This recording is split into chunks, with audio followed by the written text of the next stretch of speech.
Halo semua, Assalamualaikum warahmatullahi wabarakatuh. Perkenalkan, nama saya Pipin dengan NIM 22252101003 dari kelas 4A.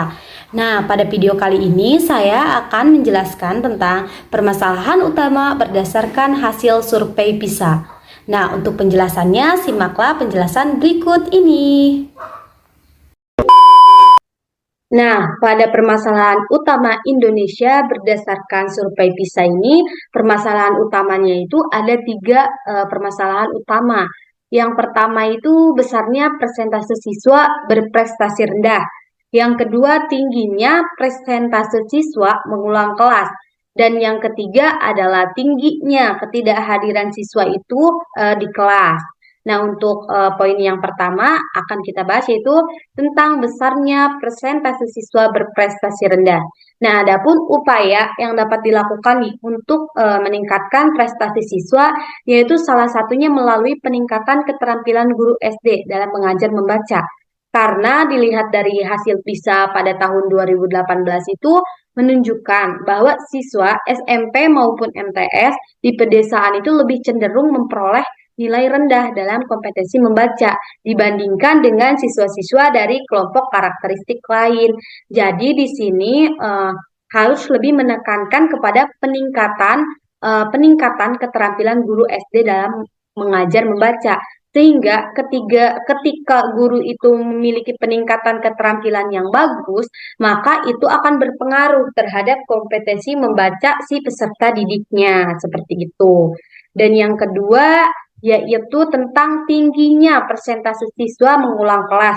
Nah, adapun upaya yang dapat dilakukan yaitu guru ini harus lebih berusaha nih dalam membekali siswanya yaitu dengan keterampilan yang cukup agar si siswa itu dapat mengikuti pembelajaran yang lebih baik di kelas selanjutnya. Karena dari hasil PISA itu tuh memperlihatkan bahwa selisih besar dalam nilai membaca siswa yang mengulang kelas. Nah, ini tuh terutama ya pada siswa yang pernah mengulang kelas di bangku SD dengan siswa yang tidak. Nah, hal ini menunjukkan bahwa kebijakan mengulang kelas itu tidak membantu peningkatan keterampilan membaca pada 187 siswa. Maka di sini si guru itu harus lebih berusaha mendidik dan memberikan suatu keterampilan yang cukup terhadap si siswanya agar hal ini tuh dapat mengurangi persentase siswa yang mengulang kelas.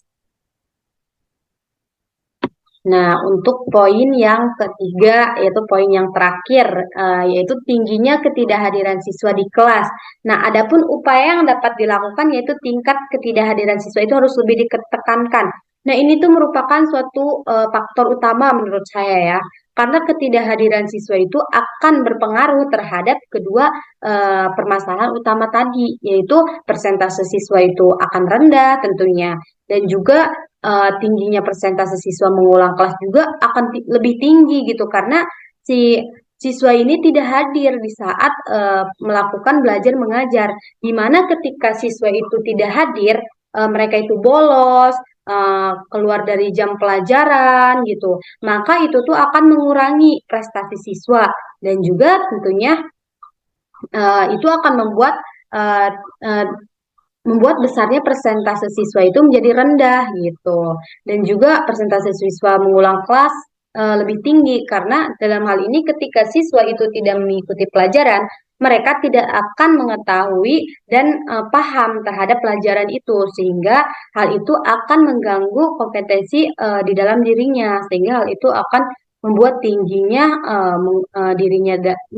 tingginya pengulangan kelas dan juga besarnya prestasi siswa yang rendah gitu.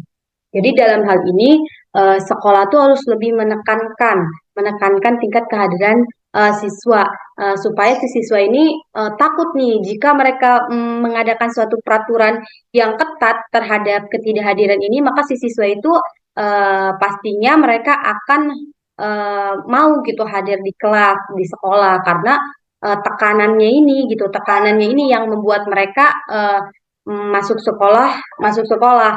Nah, dalam hal ini memang mereka takut, tetapi hal ini juga bagus dalam nantinya hasil belajar siswa di mana siswa itu masuk kelas dan mereka juga mengikuti pelajaran. Karena dari hasil survei PISA itu menemukan bahwa siswa-siswa yang membolos seharian atau pada jam pelajaran tertentu cenderung mendapatkan nilai yang lebih rendah.